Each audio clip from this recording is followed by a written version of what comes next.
College football winners and losers. Penn State must hope hits this year's Ohio State. Breaking down the highlights and lowlights from Saturday's college football action. A 1-point loss at Ohio State wasn't the worst thing that could have happened to Penn State this season. Now, don't be confused. Winning is always better than losing, so the Nittany Lions' stumble at the Horseshoe was far from the best thing that could have unfolded for Penn State's playoff prospects. And losing after taking a 15-point lead into the fourth quarter and an 11-point advantage into the final 5 minutes? Not ideal. In shocking Penn State, Ohio State and J.T. Barrett refused to let go. But zoom out for a moment from the Nittany Lions' short-term misery and look at a more global angle. Penn State, 7-1, 4-1 Big Ten, might just be able to follow the same path to the playoff that Ohio State did last year when it suffered its only loss, that's right, in a one-possession loss at eventual Big Ten champion Penn State. After next week's trip to Michigan State, 6-2, Penn State will host sub-500 Nebraska and Rutgers before closing the regular season against a Maryland team that closed the day at 4-4. It's not hard to envision 7-1 Penn State becoming 11-1 Penn State in 4 weeks. Then survey the rest of the landscape. The only remaining undefeated teams in power conferences are Alabama, Georgia, Miami, and Wisconsin. There's going to be room for one or more one-loss teams in the playoff, and it's unlikely there will be a one-loss team with less to feel bad about stemming from its loss than the Nittany Lions, with Notre Dame, a 1-point loss to Georgia, a notable exception. Penn State still needs some help. A Notre Dame stumble would be useful, as would the Big 12 and Pac-12 continuing to cannibalize themselves. But as Ohio State demonstrated last year, a league title isn't a prerequisite for a playoff berth. If Penn State handles its business over the next month, it might just find itself in the semifinals despite a forgettable fourth quarter against the Buckeyes. Winners. Iowa State. Superlatives get thrown around too easily, and not everything is the greatest thing ever or the worst occurrence in history. But there's a compelling case to be made that Iowa State football just wrapped up its best month ever. The Cyclones turned back Texas Christian, 14-7, earning their 4th consecutive victory. It was only the 3rd triumph over a top 5 team in Iowa State history. One of the other ones came October 7 at Oklahoma. Iowa State, 6-2, 4-1 Big 12, has allowed just 27 points in its last 3.5 games, and it held the potent Horned Frogs to 307 total yards. The Cyclones, the Iowa State Cyclones, are in full control of their Big 12 title fate entering the last month of the season, and that constitutes the pleasant surprise of the college football season. Georgia. As a general rule of thumb, a team is likely to do well when its points-to-plays ratio is dead even.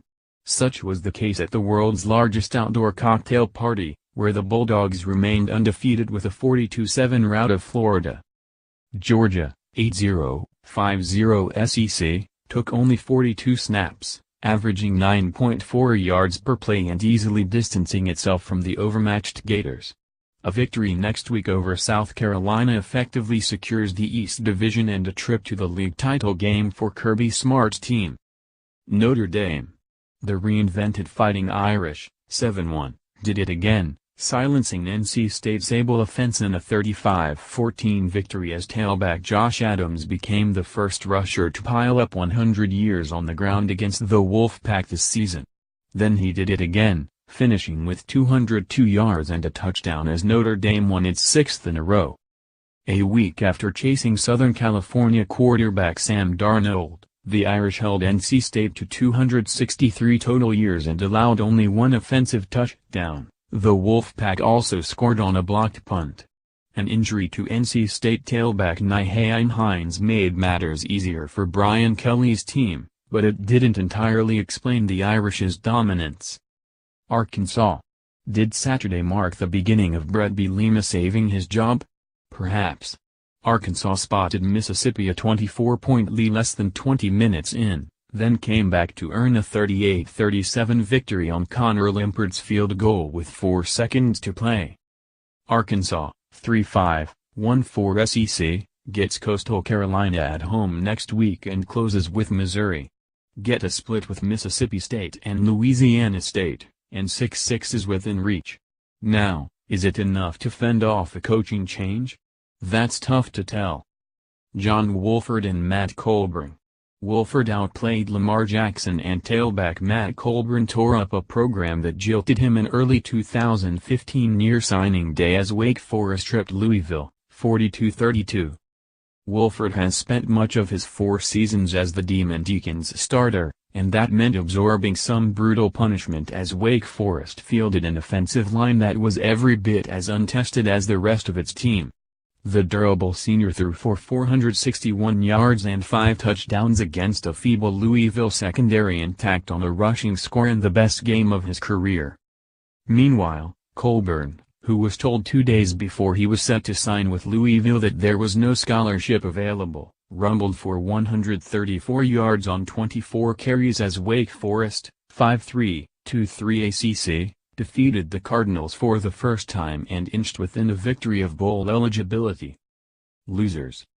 Texas Christian and the Big 12, except for you, Iowa State. There won't be an undefeated team out of the Big 12 this year. Iowa State saw to that, forcing TCU quarterback Kenny Hill into 3 turnovers in the second half. It was just an uncharacteristic day for the Horned Frogs, 7-1, 4-1 Big 12. Who never got anything going on offense and scored their lone touchdown on a kickoff return to open the second half. More than any team, Iowa State will be the responsible party if the Big 12 is shut out of the playoff for the 3rd time in 4 years. But with the Cyclones now bowl eligible for the first time since 2012, it's unlikely anyone in Ames cares about the sob stories from elsewhere in their league. Michigan State. The playoff hopes are shot in East Lansing after a 39-31 loss to Northwestern in 3 overtimes. The Spartans, 6-2, 4-1 Big Ten, aren't out of the league title race just yet, but with Penn State and Ohio State looming over the next 2 weeks it seems like that's just a matter of time. The final score of this week's loss was a mirage. Michigan State had only 10 points until scoring a touchdown in the final minute of regulation to force overtime. It is a team that has close games virtually embedded in its DNA, and a few of those are bound to go the wrong way. The Spartans are good, and certainly better than last year, but Northwestern showed they are far from great. Florida. Forget for a moment the intrigue surrounding the job status of Coach Jim McElwain and focus solely on the matters between the lines. Put bluntly, the Gators are every bit as bad as a Florida State bunch that was rightfully pilloried Friday for looking like they wanted to be anywhere but on a field with Boston College in what became a 35-3 loss. Florida was bludgeoned by Georgia and fell to 3-4 in the process. But look at those victories. The Gators beat Tennessee on a Hail Mary on the final play of the game, and they came back in the final quarter to erase a 2-possession hole against Kentucky. This could easily be a 1-16. As it stands, their 2-year run atop the SEC East is most emphatically over. South Florida. Continuing the theme of Sunshine State crumminess, the Bulls stumbled, 28-24, against Houston to end their hopes of an undefeated season. An American Athletic title isn't out of reach. Run the table in November, including in the regular season finale against Central Florida, and the East Division belongs to South Florida. Still, there will be no playoff rabble-rousing in Tampa after this setback. Virginia. There's still 3 more games between the Cavaliers and the Commonwealth Cup, but it sure looks like there could be more misery awaiting Virginia in its regular season finale. After squandering chances to clinch bowl eligibility against Boston College and now Pittsburgh, Virginia enters November at 5-3 and still in need of one more victory to extend its season. So who do the Cavaliers have to deal with between now and Thanksgiving weekend? Georgia Tech, Louisville, and Miami, the latter 2 games on the road. Then comes Virginia Tech, which has taken 13 in a row against Virginia and would be only too happy to end the Cavaliers' season if Bronco Mendenhall's team finds that its 2-game slide balloons into a 5-game tailspin in the coming weeks. More college football. Terps defense finally holds at end for a wild win over Indiana.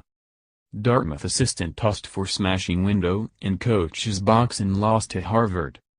These 5 teams are poised to ruin someone's college football playoff.